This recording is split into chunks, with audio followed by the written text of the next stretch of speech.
咳嗽咧係保護我哋嘅一種反射嚟嘅。氣管咧淨係得一種感覺嘅啫，氣管淨係識痕。當氣管痕嗰陣時咧，即係話俾我哋聽，氣管入邊有啲嘢，而呢個信息會傳上大腦，腦收到嗰個信息咧，佢就亦都會落個 order， 落個指令，等我哋呼吸肌肉強力收縮。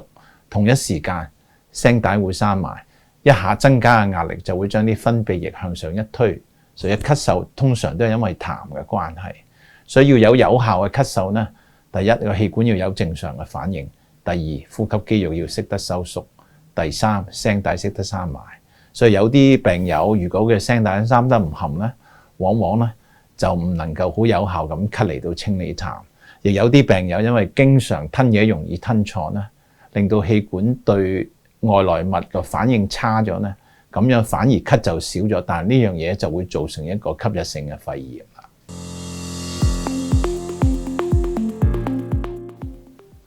有啲朋友話冇喎，我咳唔係因為有痰喎，我係乾咳喎。咁究竟有冇乾咳呢？其實好多時我哋知道自己究竟有冇咳到啲痰出嚟，我哋點會知呢？當我哋咳嗰陣時，嗰啖痰去到個口啦，我哋知道有痰啦，掠到出嚟，我哋睇到痰係咩顏色啦。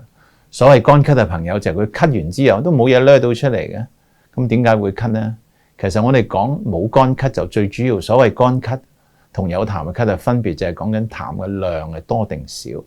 有少少痰令氣管感覺到痕，我哋咳兩聲，佢走上喉嚨頂，轉個彎吞咗落肚，由下邊排咗出嚟，唔會去到個口嗰度，所以嗰個人就覺得自己我係乾咳，係冇痰嘅。但係咪真係有乾咳呢？偶然嘅情況下都會有嘅。譬如有啲病友係因為個氣管入邊生咗啲嘢啦，咁當嗰啲嘢刺激到氣管，氣管想咳嗰嚿嘢出嚟，但係又咳唔到出嚟，變咗常常有咳，但係就真係冇痰咯。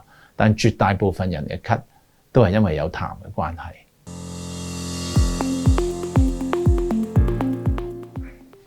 咁啊，痰嘅色水又有咩解救呢？好多人話我如果咳到啲白色痰，即係唔關細菌事。如果有黃色痰綠色痰呢，就要食抗生素啦，因為嗰啲即係話俾我哋聽，痰入邊有細菌。其實就唔係嘅，痰嘅色水呢，取決於一樣嘢嘅啫，就係睇下痰入邊啲白血球多定少。咁但係一般人嘅諗法又唔係話錯晒嘅。當我哋痰係因為氣管肺入邊有細菌引起呢，我哋身體嘅免疫系統咧，自然就會過去送好多白血球同啲細菌打仗。當同啲細菌打仗時，陣亡嗰啲痰啲白血球咧，跟咗痰走出嚟呢，入邊好多白血球喺度呢，痰就有色水啦。所以痰嘅色水係由入邊白血球多少所決定。咁點解話黃痰綠痰唔係一定就係表示有細菌呢？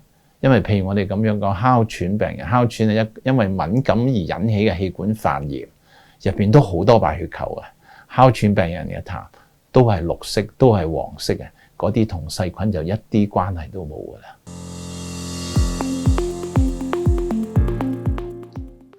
有啲朋友話我唔識得咳痰，我成世都唔識。有啲人又話我識咳痰，但你叫我吞啲痰落去，我又驚唔衛生喎。咁其實呢個究竟有冇分別呢？痰係咩嚟嘅呢？痰係我哋氣管喺度不停喺度製造嘅嘢。我哋氣管通過痰令氣管保持乾淨。我哋吸咗啲塵，吸咗啲菌入咗個氣管啦，就會揾啲痰出嚟黐住佢。氣管入邊有啲毛毛負責掃痰，嗰啲叫纖毛。纖毛一秒鐘擺動16次，將啲痰由入邊一路掃上喉嚨吞落肚。其實正常有24小時喺度做緊呢樣嘢，所以我哋氣管係乾淨，冇咁容易有肺炎。所以你話我唔識咳痰，我吞落肚，呢個係正常步驟嘅一部分。但係有啲朋友話我喺公眾場合突然之間有痰，我掠出嚟唔好睇，吞落肚會唔會對健康有影響呢？唔需要驚，因為當啲痰入咗個胃呢，我哋嘅胃酸會將啲菌殺晒㗎啦，由下邊排翻出嚟，同你吐出嚟係冇分別嘅。所以嗰個痰只要離開咗氣管，無論吞或者吐，後果係一樣嘅。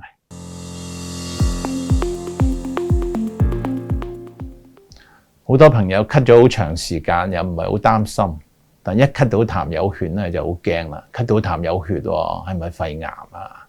其實我哋要知道咧，其實氣管入邊啲黏膜好脆弱，用力咳3數聲，黏膜就可以損，一損就會有啲紅色，有啲血出。所以痰有血咧，其實同係咪肺癌根本係兩件事。最常見痰有血嘅原因，可以因為咳得緊要損傷咗啦。當然亦都有啲人話我哋亦都要問啲痰有血係幾時有呢？有啲人我淨係瞓醒覺先有，咁有可能係因為鼻敏感漏咗啲鼻血入咗氣管，再咳翻上嚟。比較常見啲痰有血嘅原因係有一個病叫支氣管擴張啦，嗰個病就係咳多痰多，同埋久唔久痰會有血嘅。肺癌可唔可以痰有血啊？可以嘅。肺癌因為可以令到刺激到氣管啦，或者肺癌影響條血管啊，可以令到痰有血。咁但係呢，痰有血嘅原因太多啦，大部分時候都唔係因為肺癌，只不過痰有血最緊要我哋要揾出個原因係乜嘢令到佢出血嘅。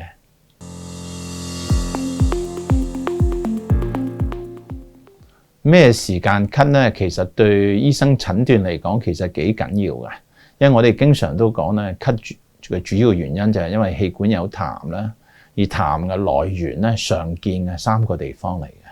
一就係鼻哥嗰度嚟，鼻水倒流；二就係胃酸倒流；三就係氣管同肺嗰度嚟嘅。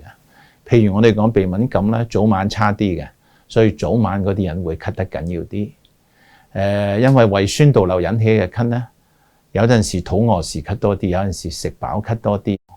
咁由氣管肺嗰度嚟嘅咳，時間上又有咩分別呢？因為我哋知道瞓覺嗰陣時半夜氣管係最窄嘅。如果係因為哮喘啊、慢性氣管引起嗰啲咳咧，半夜最犀利；而支氣管擴張引起嗰啲咳咧，係朝頭早瞓醒覺會有啲痰，夜晚、下晝、黃昏會緊要啲。但真係瞓着咗就半夜就唔會咳醒。有啲人半夜會咳醒咧，亦都可以係因為半夜瞓喺度胃酸倒流嗰個關係引起嘅。所以唔同嘅時段咳，其實對醫生了解咳嘅原因係會有個幫助喺度。